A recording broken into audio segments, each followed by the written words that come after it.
برادران ایمانی، اگر اللہ تک پہنچنا چاہتے ہو تو اللہ تک سوائے آل محمد کے کوئی نہیں پہنچا سکتا۔ ان کے علاوہ تو کسی نے اللہ کو دیکھا ہی نہیں۔ آدم دنیا میں آدم نے کہا اللہ ہے، لوگوں نے کہا دلیل، اس نے کہا گردش لیل و نہار۔ متوجہ مکمل ہے سرکار؟ میری یہاں پہلی حاضری ہے، ویسے زندگی کی پہلی مجلس نہیں۔ بسم اللہ سرکار، بسم اللہ۔ یہ سید منور شاہ صاحب تشریف فرما ہے، میرے انتہائی قابل احترام شہید ولایت علامہ ناصر عباس صاحب کے بہترین ترین ساتھیوں میں ان کا شمار ہوتا ہے۔ جناب سید قاسمی صاحب تشریف فرما ہے، میرے محسنین میں ان کا شمار ہوتا ہے۔ لہٰذا اہل علم میرے سارے اپنے ذاتی چہرے تشریف فرما۔ میں نے کبھی کسی نئی جگہ پہ جا کے یہ نہیں کہا کہ میں آپ کے مزاج سے واقف نہیں ہوں، کیونکہ مجھے پتا ہے علی والوں کا مزاج ایک ہی ہوتا ہے۔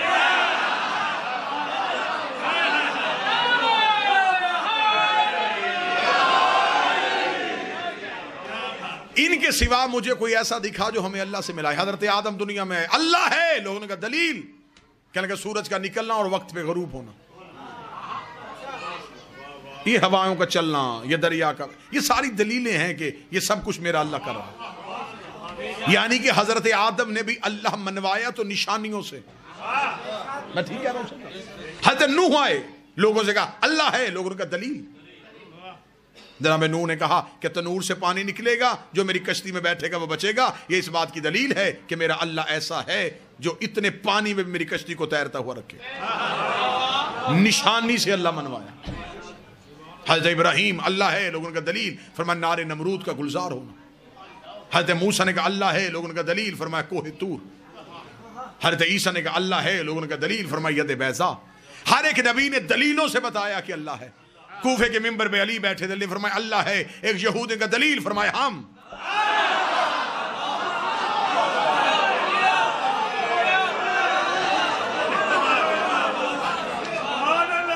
ہم اللہ کے ہونے کی دلیل ہے۔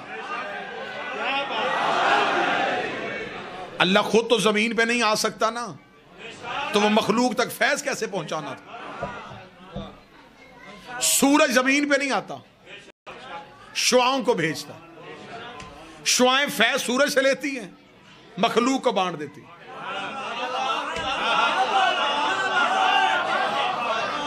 شعائیں سورج نہیں، سورج کا عصر ہے۔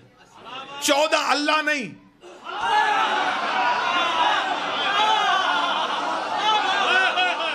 اللہ کا عصر۔ جیسے بغیر کرنوں کے سورج پہچانا نہیں جاتا، بغیر 14 کے اللہ بھی پہچانا نہیں جاتا۔ چلے میری نوجوان نسل سامنے تشریف فرمائے تو میں رمضان کا مسئلہ اسی بات سے حل کر دوں۔ جاؤ علم فلکیات والوں سے پوچھو، موسمیات والوں سے پوچھو۔ آج کی جدید ریسرچ یہ کہتی ہے کہ سورج طلوع پہلے ہوتا ہے، زمین پہ نظر 9 منٹ بعد آتا ہے۔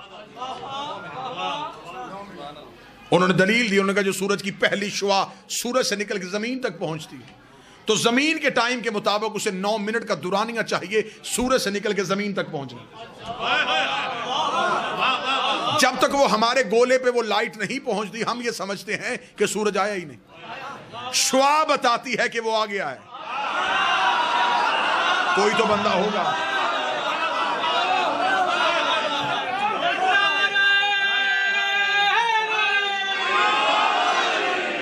یقیناً میں ممبر پہ جھوٹ نہیں، میں سمجھ رہا تھا مضافات ہے، مجھے عوامی سطح پہ بات کرنی ہے۔ میرے ان 2 عزت والے سادات نے مجھے بتایا کہ اسے عمومی سطح نہ سمجھئے گا، یہ مخصوص لوگ ہیں جنہوں نے قدیمی علماء کو سماعت کیا ہوا، لہٰذا آپ کی سماعتوں کے اس معیار کو سمجھتے ہوئے میں نے گفتگو اس سطح پہ کی۔ انہوں نے کہا سورج سے نکلتی ہر 9 منٹ بعد آتی ہے، 9 منٹ تک دنیا میں اندھیرا رہتا ہے کیونکہ شعاع نہیں پہنچی۔ شعاع سورج کی دلیل ہے، دلیل ہی کو عربی میں حجت کہتے ہیں۔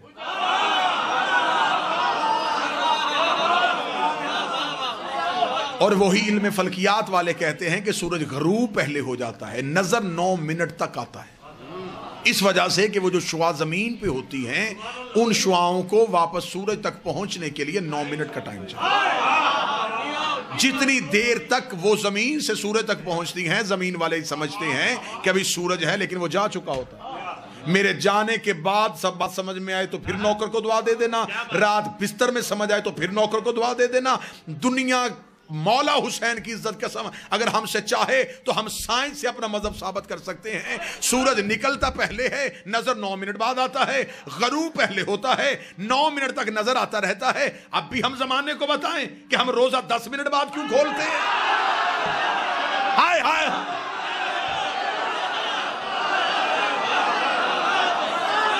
ہمارے سحر و رفتار کا تعلق شعاعوں سے نہیں،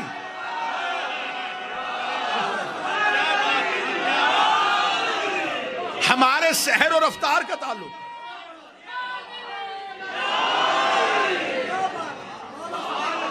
ہمارے سحر و رفتار کا تعلق شعاعوں سے نہیں، سورج سے۔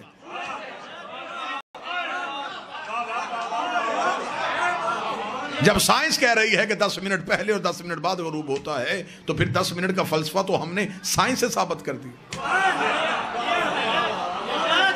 یہ انتہائی ایک جاہلانہ سی سوچ زمانے کو بتائی جاتی ہے۔ میرے اہل سنت بھائی تشریف فرمائیں، پیغام ان تک یہ پہنچایا جاتا ہے روزہ کھولنے میں جلدی کرنی چاہیے اس لیے کہ روزہ مکروہ ہو جاتا ہے۔ یہ جو بالکل روزے کے افطار کا وقت ہوتا ہے نا، اللہ یہ وقت آپ کو کسی بس سٹاپ پہ دکھائے تو وہ منظر بڑا دیدنی ہوتا ہے کہ لوگوں کے ہاتھوں میں یوں کھجور ہاتھ میں ہوتی ہے بالکل کہ فوراً جلدی سے کر۔ کیوں؟ وہ کہتے ہیں جلدی کر لینا چاہیے کیونکہ پھر روزہ مکروہ ہو جاتا ہے۔ اچھا، میرے سامنے آپ باخبر چہرے تشریف فرمائیں، اکثر ایسا ہوتا ہے کہ ایک روزہ دار جو ہے وہ صبح اٹھنے میں تھوڑا دیر سے اٹھا، کھانے پینے کا وقت گزر گیا تھا، بالکل سحر کا وقت تمام ہونے والا تھا، اس نے نیت کر لی اور روزہ رکھ لیا۔ ایسا ہے؟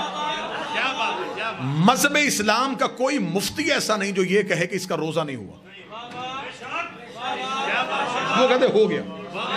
اسے ہماری زبان میں جو ہمارا علاقہ ہے اس کی تہذیب کے مطابق اس کو ایک لفظ کہا جاتا ہے 8 پیرا روزہ۔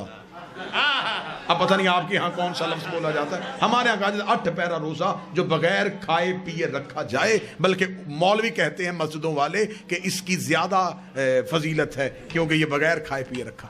اچھا، بغیر کھائے پیے رکھا ہو گیا، جو روزہ بغیر کھائے پیے رکھا جا سکتا ہے بغیر کھائے پیے کھولا کیوں نہیں جا سکتا؟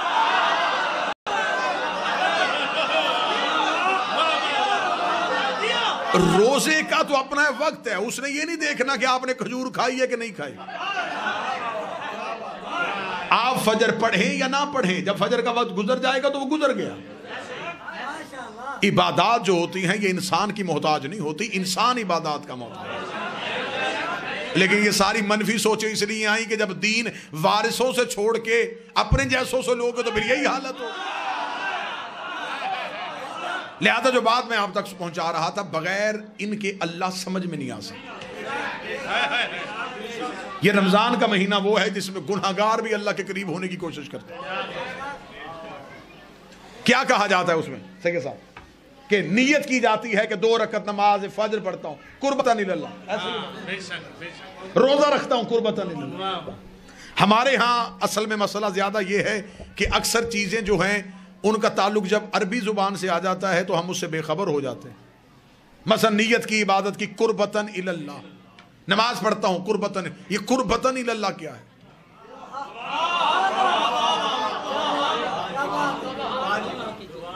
قربتاً اللہ نہیں، قربتاً اللہ، میں اللہ کی طرف قریب ہونا چاہتا ہوں۔ اب آپ نے میری سوچوں سے زیادہ داد دے دی، یہ جملہ آپ سمجھیے گا اور اسی پہ نتیجہ دے دوں۔ انسان نیت کرتا ہے کہ میں اللہ کی طرف قریب ہونا چاہتا ہوں، اللہ کے قریب نہیں، اللہ کی طرف قریب۔ جس شے کے آپ نے قریب ہونا ہو اس شے کا کسی ایک جگہ پہ محدود ہونا ضروری ہے۔ مثلا میں کہوں کہ یہ جو ہوا چل رہی ہے میں اس کے قریب ہونا چاہتا ہوں تو ہوا تو چاروں طرف چل رہی ہے، میں کدھر قریب ہوں؟ میں پانی میں تیر کے کہوں کہ میں پانی کے قریب ہونا چاہتا ہوں تو کیسے ہوں گا جب میں ہوں ہی پانی میں؟ جب ہر جگہ اللہ ہی ہے تو پھر آپ کس کے قریب ہو رہے ہیں؟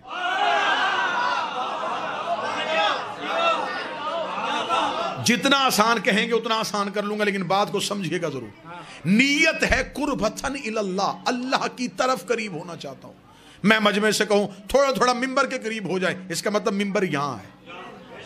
آپ ادھر سے ادھر کی طرف آئے، ادھر قریب ہو رہے ہیں، اس کا مطلب ممبر ادھر ہے ادھر نہیں. اگر ہم اللہ کے قریب ہو رہے ہیں تو اللہ کو ایک جگہ پہ ماننا پڑے گا. جدھر ہم جا رہے ہیں ادھر اللہ ہے، جدھر سے ہم جا رہے ہیں ادھر اللہ نہیں. تو جو ادھر ہو اور ادھر ہو وہ اللہ ہوتا ہی نہیں.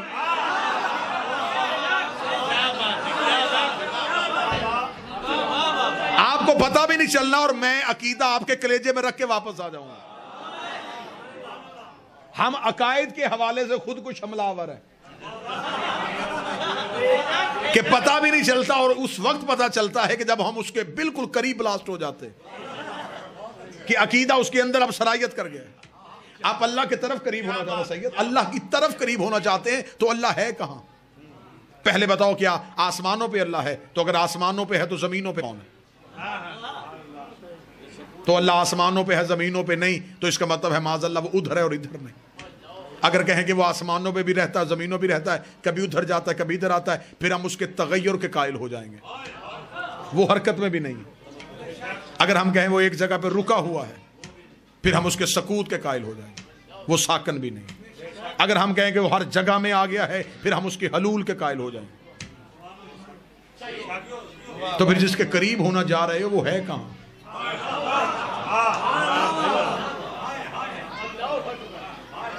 چلے میں اس کی مثال دے دیتا ہوں. میں نے سمجھا کہ میں احمد پور جاؤں گا. میرا ایک پرانا دور گزرا ہے. ہم نے بہت پہلے 8-9 سال پہلے منور شاہ جی صاحب فیصل آباد میں، انہوں نے میرے شہر میں کچرا پڑا تھا. میں کہوں جی میں منور شاہ صاحب سے ملوں گا، میں علی کاظمی صاحب سے ملوں گا، میں شہباز صاحب سے ملوں گا. میں ان کے گھروں کے ایڈریس نہیں جانتا تھا. جب میں احمد پور پہنچا تو مجھے اب یہ نہیں پتا کہ یہ کہاں رہتے ہیں. میں نے کہا جی میں نے ان سے ملنا چاہتا ہوں، وہ کہاں رہتے ہیں؟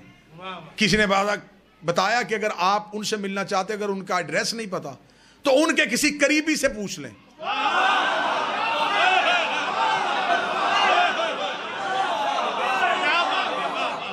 اے سجدوں میں اللہ ڈھونڈنے والوں، اگر اللہ نہیں مل رہا تو اللہ کے کسی قریبی سے پوچھ لے.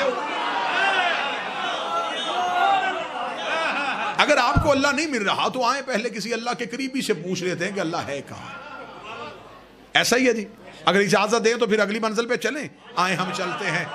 کہاں سے پوچھے کہ اللہ کہاں ہے؟ وہ کہیں بھی نہیں مل رہا تھا.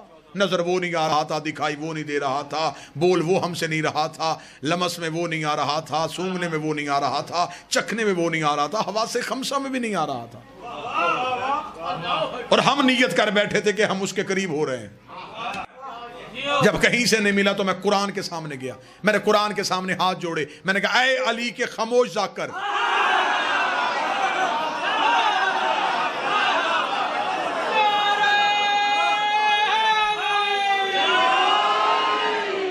انتہائی روحانی ماحول بن گیا مجلس کا. اے علی کے خاموش ذاکر، میں اللہ کے قریب ہونے گیا، اللہ مل نہیں رہا، تو مجھے کوئی اللہ کے قریبی بتا دے.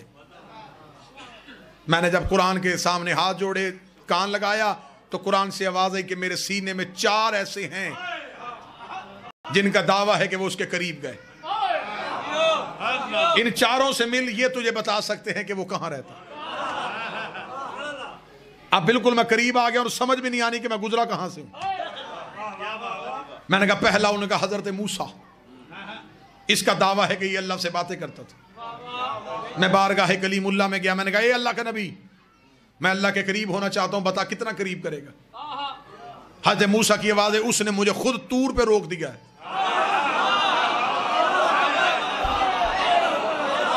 تمنا یہی تھی، لیکن کوہ طور پہ کھڑا. کوہ طور سے آگے تو میں گیا ہی نہیں. میں نے کہا تجھ سے زیادہ کوئی اللہ کے قریب ہے؟ اس نے کہا ہاں میں نے ایک گزرتا دیکھا ہے. کون؟ اس نے کہا مریم کا بیٹا، نام اس کا عیسیٰ. احمد پور والوں، ریاست والوں، دل سے دعا دینا. میں عیسیٰ کے پیچھے دوڑا تو وہ بھی 4تھے آسمان پہ بیٹھا ہوا تھا.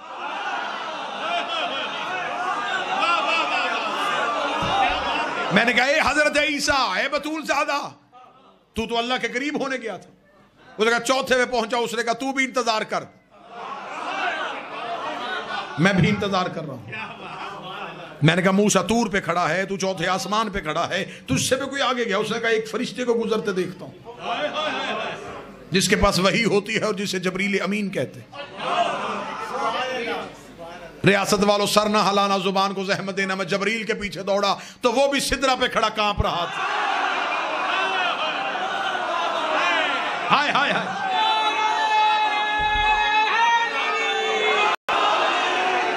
لے سیداد آپ ذرا مجمع کی طرف دھیان کرنا، کہاں کہاں چہرے کا رنگ اترا ہے، کہاں سے دعا نکلے گی، کہاں سے دھواں نکلے گا، یہ مجھے اندازہ ممبر سے بیٹھ کے کر لینا ہے۔ موسیٰ طور پہ کھڑا تھا، عیسیٰ چوتھے آسمان پہ کھڑا تھا، جبریل سدرہ پہ کھڑا تھا۔ میں نے کہا اے جبریل امین، تجھ سے بھی کوئی آگے گیا ہے؟ جبریل نے کہا میں سدرہ پہ رک گیا اور محمد جوتی پہن کے چلا گیا ہے۔ میں سدرہ پہ رک گیا اور نبی نالین پہن کے چلا گیا ہے۔ میں نے سرکار رسالت مآب کے قدموں پہ ہاتھ رکھے، میں نے کہا یا رسول اللہ، موسیٰ طور پہ ہے، عیسیٰ چوتھے آسمان پہ ہے، جبریل سدرہ پہ ہے، تو اللہ کے قریب چلا گیا۔ فرمایا میں بھی قریب ہونے کے لیے گیا تھا، اس نے پردے کے پیچھے مجھے روک دیا۔ جب پردہ اٹھا تو اندر سے ہاتھ علی کا۔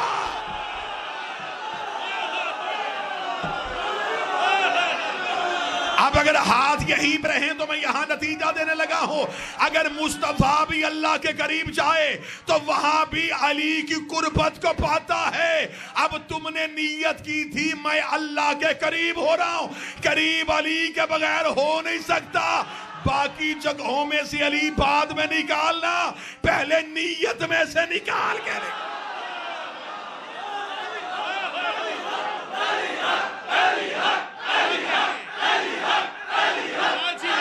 بسم اللہ سے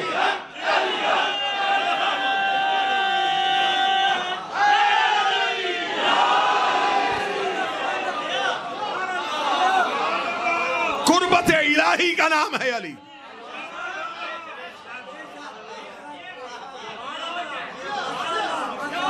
اس کے پاس مکمل طاقت ہے یا نہیں؟ علی کل شیء قدیر، ہر شے پہ قدرت رکھنے والا۔ سیدھا ہم تک نہیں پہنچا، ہم تک سیدھا اللہ آیا ہی نہیں، انہوں نے بتایا کہ ہے۔ یہ جو سارے کلمہ پڑھتے ہیں نا، اشہد ان لا الہ، ہم گواہ، میں گواہی دیتا ہوں ہے، یہ سب سے پہلے گواہی انہوں نے دی تھی۔ انہوں نے کہا ہے، ہم نے کہا ہے۔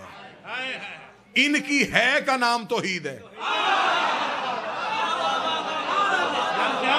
انہوں نے کہا ہے، ہم نے تو اللہ نہیں دیکھا، انہوں نے بتایا کہ اللہ ہے، ہم نے ان کی زبان پہ یقین رکھا، اس یقین کو ایمان کہتے ہیں، تسلیم کیا، اس تسلیم کو اسلام کہتے ہیں۔ انہوں نے کہا اللہ ہے، ہم نے مان لیا۔ تو وہ اللہ سیدھا نہیں آیا، ان کے ذریعے سے ہے۔ قرآن بھی ہمارے دلوں پہ نہیں بھیجا، فرشتہ بھی ہم تک نہیں بھیجا، ان کے پاس بھیجا۔ جنت کی سرداری بھی ہمیں نہیں دی، جہنم سے بچانے کا اختیار بھی ہمیں نہیں دیا، انہیں دیا۔ یہ بھی میرے بدے ہاتھ ہے، فیصلہ گھر جا کے کرنا۔ جو اللہ ساری طاقت ہونے کے باوجود ان کے بغیر ہم تک نہیں آتا، تو ہماری عبادت ان کے بغیر قبول کیسے کرے؟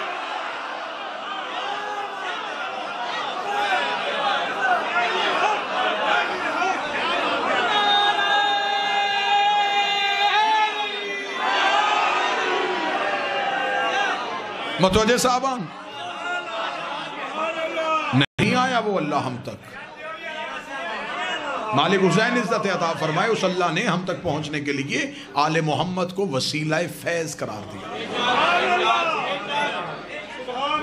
اللہ مخلوق حجت، وہ اپنا فیض انہیں دیتا ہے، ہم اپنی دعائیں انہیں دیتے ہیں۔ نہ وہ ڈائریکٹ فیض دیتا ہے، نہ وہ ڈائریکٹ دعا سنتا ہے۔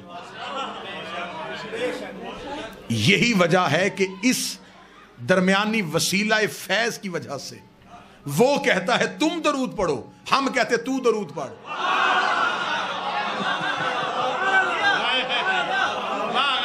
نہیں، آپ بات نہیں سمجھے، خواص نے سمجھی ہے، عوام نہ سمجھ سکی، میں پھر قریب کرتا ہوں۔ ہم جب درود پڑھتے اللہم صلی علی محمد وآل محمد، اس کا ترجمہ کیا ہے؟ اے اللہ تو درود پڑھ محمد وآل محمد۔ وہ کہہ رہا تم پڑھو، ہم کہہ رہے ہیں تو پڑھ۔ وہ ہمیں حکم دے رہا ہے، ہم اسے کہہ رہے ہیں، تو پھر درود ہے کیا؟ درمیان میں یہ فیض ہے. وہ بھی کہتا ہے ان سے مانگو, ہم بھی کہتے ہیں ان کے وسیلے سے دے. درمیان سے وسیلہ نکال دیا جائے تو درود تو مکمل ہی نہیں ہوتا.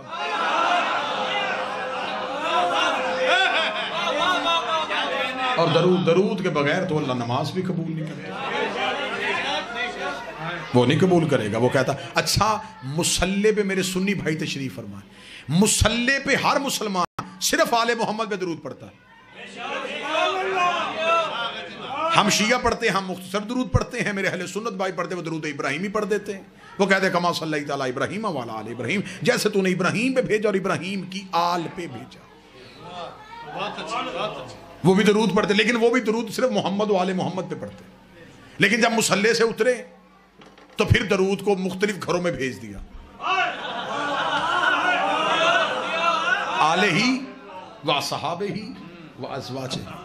میرا ہاتھ باندھ کے سنی بھائیوں سے گزارش ہے, مصلی پہ آپ نے صرف آل پہ پڑھا, مصلی سے اتر کے آپ نے کبھی اس دروازے پہ, کبھی اس دروازے پہ, کبھی اس دروازے پہ. تو اگر آپ نے درود ان پر بھیجنا ہے تو پھر مصلی پر بھی بھیجیں. وہ کہتے ہیں جی مصلی پہ بھیجیں گے تو نماز باطل ہو جائے گی. تو جن کے ذکر سے نماز باطل ہو جائے, جب اللہ اپنے ذکر کے ساتھ سوائے اہل بیت کے کسی اور کا ذکر سننا نہیں چاہتا. آج ہمیں کہتے ہیں جی آپ سوائے آل محمد کے کسی کی بات کیوں نہیں کرتے. بھئی ہمارا کیا قصور ہے, اللہ کسی کی سننا نہیں چاہتا. نہیں آپ سمجھے ہی نہیں سرکار. ہم پہ یہی الزام ہے نا کہ شیعہ صرف آل محمد کی بات کرتے, یہ صحابہ کی بات کیوں نہیں کرتے, یا نبی کی بیویوں کی بات کیوں نہیں کرتے. تو میں وہی سوال آپ کی طرف پلٹا دیتا ہوں, آپ نماز میں صرف آل پہ درود کیوں پڑھتے ہیں؟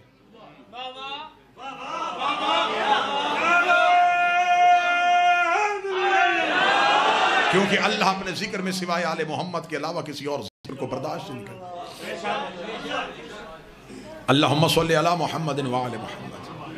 اب یہ میرے نوجوان بچے جو جن کا تعلق کالجز یونیورسٹیز کے ساتھ ہے, جب ان کا دور آیا کیونکہ اب اردو عربی دونوں ختم ہو گئی تو اب ان کی کتابیں انگلش میں آ گئی, تو اب درود کو بھی اور مختصر کر دیا گیا, پیس بی اپون PBUH. اچھا میں نے اسلام آباد بابا جی اپنی تقریر میں کہا تھا خواص کے لیے میں دعا لے لوں. اگر انگلش میں بھی درود پڑھا تھا تو پھر ہم کیوں کہا, دیم کیوں نہیں کہا؟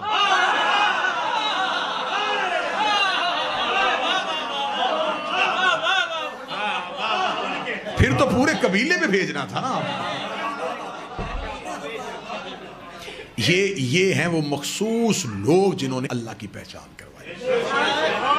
آج اگر آپ نماز قبول کروانا چاہتے ہیں تو ان کے بغیر قبول نہیں ہو سکتی. رسالت امام کی بارگاہ میں ایک صحابی آیا, قبلہ بخاری صاحب, اس نے آ کے کہا یا رسول اللہ نیکیاں کتنی اور گناہ کتنے, حسنات کتنی اور سیئات کتنی. وہ سمجھ رہا تھا کہ نبی ایک ایک چیز لکھوائیں گے. نبی کہیں گے نماز نیکی ہے, جھوٹ گناہ ہے, روزہ نیکی ہے, چوری گناہ ہے, زکوٰۃ نیکی ہے, مال کھانا حرام. اسے کہا نبی لمبی فہرست بتائیں گے. نبی نے فرمایا نیکی بھی ایک ہے, گناہ بھی ایک ہے. صدا سے دعا لے لگا, نیکی بھی ایک ہے, گناہ بھی ایک ہے. اسے کہا یا رسول اللہ میں نیکیاں پوچھ رہا ہوں. فرمایا میں بھی بتا رہا ہوں نیکی بھی ایک ہے, گناہ بھی ایک ہے. سنی کتاب سے نہ دکھاؤں تو آپ کا نہیں 14 کا مجرم. اس کا نیکی کون سی اور گناہ کون سا ہے؟ فرمایا حب علی سے بڑی نیکی کوئی نہیں ہے, بغض علی سے بڑا گناہ کوئی نہیں. حب علی وہ نیکی ہے جس کی وجہ سے نیکیاں بھی نیکیوں میں شمار ہوتی ہیں. بغض علی وہ گناہ ہے جس کی وجہ سے نیکیاں بھی گناہ میں بن جاتی ہیں. اگر مجمع ساتھ دے, بندہ دل میں بغض علی رکھ کے مصلی پہ آئے, بندہ نماز پڑھتا ہے, فرشتے اعمال میں جھوٹ لکھ لیتے ہیں.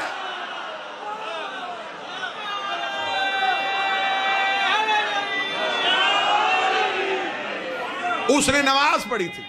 ذاکر صاحب کا اس کے نہیں پہنچ گئے. اچھا متوجہ صاحب, حب علی نیکی, بغض علی گناہ. چلے میں اپنے زمیندار طبقے کے لیے بات کو آسان کر دیتا ہوں کہ بندہ بعد میں سوال کریں گے جی یہ دیکھیں جی انہوں نے کہا کہ علی سے بغض ہوگا تو اللہ نماز کو بھی جھوٹ لکھے گا, یہ کیسے ہو سکتا ہے؟ ابھی ثابت کرتا ہوں. کسی برتن میں نجاست کا ایک قطرہ ڈال دو، اس کے بعد پاک چیزیں بھی ڈال دی جاؤ، نجس ہو جائے۔ بغض علی ہے نجاست، دل میں بغض علی رکھ کے بندہ قرآن بھی پڑھتا رہے، قرآن بھی فائدہ نہیں دے۔ مصلی پہ کیا پڑھنا ہے؟ قرآن ہی پڑھنا ہے نا، تو قرآن تو علی کے بغیر فائدہ دیتا ہی نہیں۔ آخری معرفت کی گرہ کھولیں اور آپ کو سلام کریں۔ اللہ قرآن میں کہتا ہے کہ اس قرآن کے اندر ایک چھپی ہوئی کتاب ہے، کتاب مکنون، جسے سوائے مطہرون کے کوئی نہیں چھوٹا۔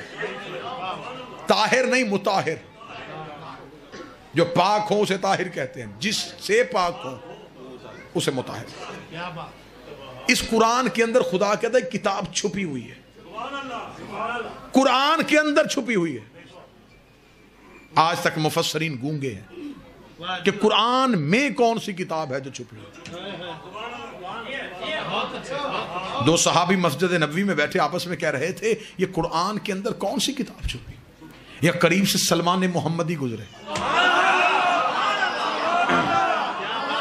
ایک صحابی نے دوسرے سے کہا اس سے پوچھو یہ علی کا شاگرد ہے۔ سلمان محمدی کو بلایا گیا، اس صحابی نے کہا سلمان قرآن کے اندر یہ کتاب چھپی ہوئی ہے، تو جانتا وہ کتاب کون سی ہے؟ سلمان مسکرا کے کہتے بتاؤں یا دکھاؤں؟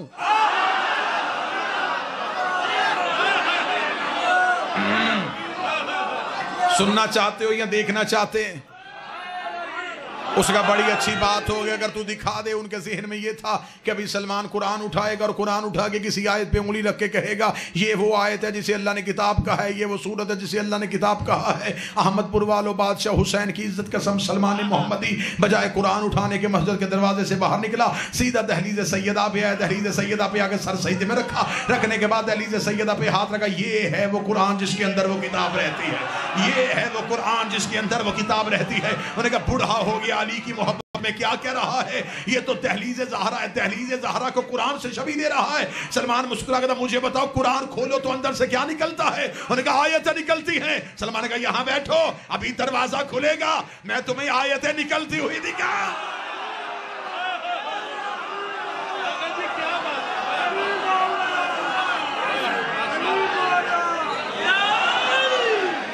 تم نے صرف لفظوں والا قرآن پڑھا یا رسول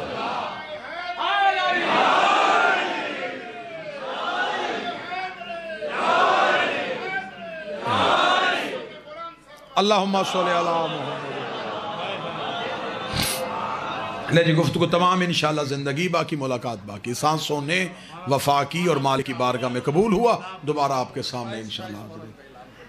اعلان بابا جی نہ کرواؤ، انشاءاللہ کوشش مکمل ہوگی۔ اللہم صلی اللہ محمد، کوشش ہے انشاءاللہ۔ اب تو فاصلے بھی سمٹ گئے ہیں، موٹر وے نے فاصلے بڑے قریب کر دیے ہیں، آپ کا فاصلہ باقی شہروں سے دور نہیں رہا۔ ویسے بھی فاصلے کلومیٹر سے ناپے نہیں جاتے، فاصلے دلوں کی دوری سے ناپے۔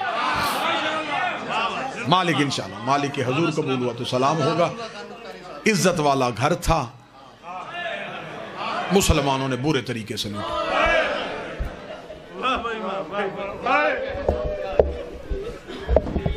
دعا حاصل ہو گئی، آنے کا مقصد پورا ہو گیا، جو پیغام دل میں تھا وہ احباب کے ذہنوں تک پہنچ گیا۔ بس مہمان سمجھ کے ہاں بسم اللہ، تشریف لائیں، تشریف لائیں، تشریف لائیں۔ سید نجم الحسن شرازی صاحب